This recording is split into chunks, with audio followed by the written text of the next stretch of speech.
Tom DeLay said to us in our interview with him, you can ask a follow-up if you want. I didn't mean to chase you away there. That when you're in the same party, you don't do as much oversight. When the president and the Congress are in the same party. What Maybe about that? some, but I don't know. There was lots of oversight over Democratic administrations by Democratic caucus and controlled Congresses. I suppose if you really want to go back historically to Harry Truman when he was in the Senate and he had the commission that was following corruption and misspending in World War II, and it was certainly in a Democratic administration, and that's been the pattern. And you know, I think the Republicans under Clinton, they did some legitimate oversight, but then they were involved in lots of incredibly petty stuff that gave oversight bad name, and the pettiness of what they were up to at times. Whitewater investigation is what you're referring to, or the travel office. Travel office in the that White was just House. crazy. I don't know. Yeah, you know, if the White House wants somebody else to handle their travel, I would think that's a basic right. You know, I couldn't believe what was going on there. That was just pettiness. Okay, anybody else here got a question? Yes, ma'am.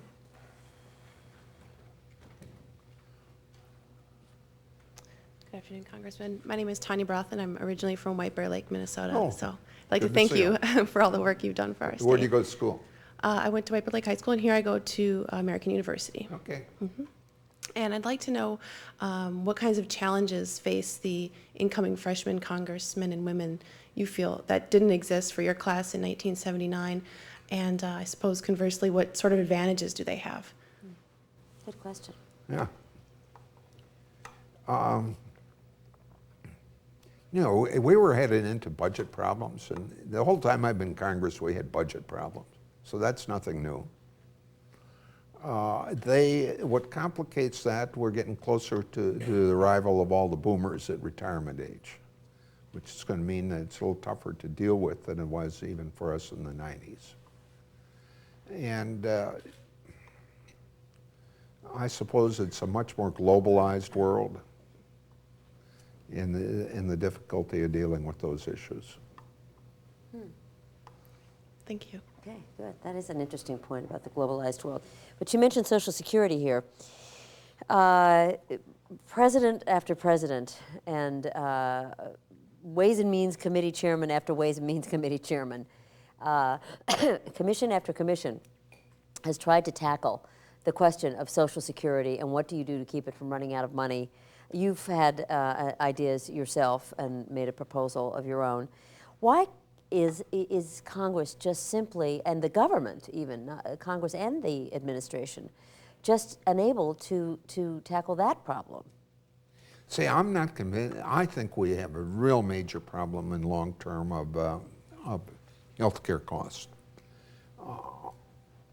I am not convinced that same problem exists with Social Security. I have not looked at it the last 2-3 years now, but you spend some time going through their actuary reports.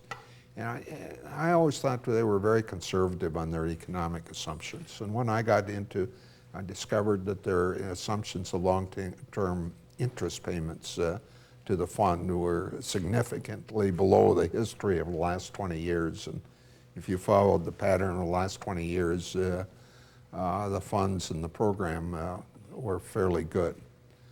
So I would not move to quick and dramatic change in Social Security based on those 75-year obligations. But there are two different issues with Social Security. One is the long-term solvency of the fund. A different issue, it's related, but it's a different issue, is our capacity to repay the funds, the money we borrowed from it, for the general treasury. There are two, those issues get all mixed up together, and they're different issues. And that relates to basic fiscal policy we have, not to the Social Security fund.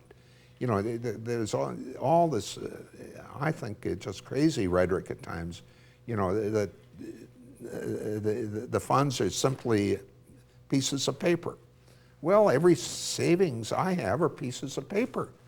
I don't have gold in the from. They're piecing it. And considered the best investments, safest investments in the world have normally been considered to be U.S. Treasury debt, and that's what's in the Social Security fund. We have to have the resources to repay it when those bills come due, and that's the tragedy of the fiscal policy of the last several years, because we moved to surplus and we were actually paying down other debt, and we were going to have the capacity there to repay the trust fund when those obligations come due. And so the biggest problem with Social Security is not the fund, it's our capacity to repay our obligations to it. And that relates to tax and spending and fiscal policy, not to the fund.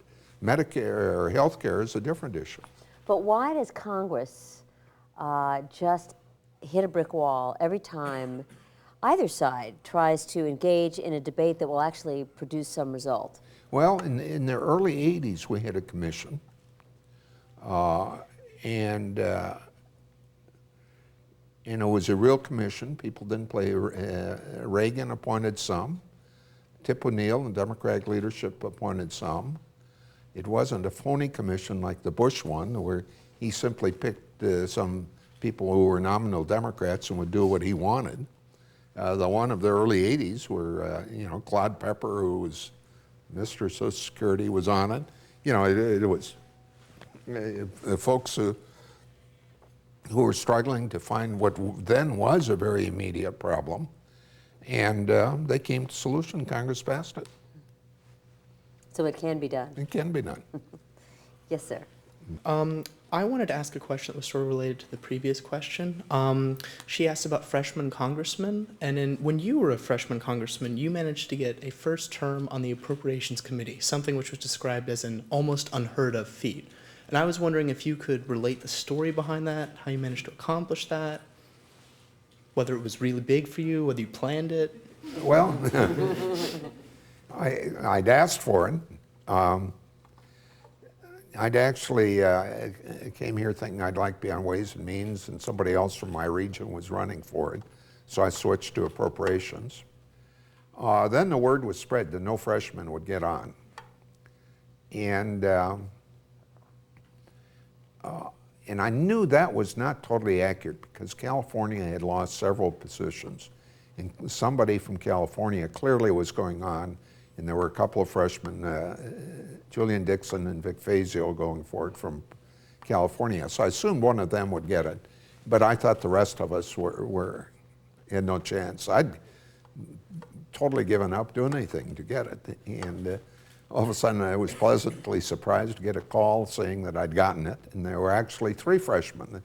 It was Julian Dixon from California, Congressman Stewart, a newly elected member, I think only served 1 term, from Illinois, and myself, who'd gotten on it. I'm not sure all what happened, but I am told that one of the people who really came very strongly out in support of me at a key point was Dick Bowling, who was chairman of the Rules Committee.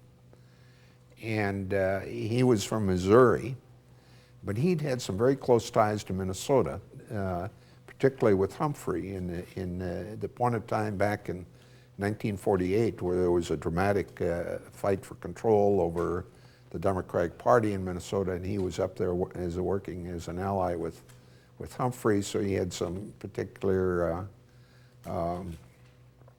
ties to Minnesota, and he and I had some very good conversations when I thought I had a chance when asking people for a vote.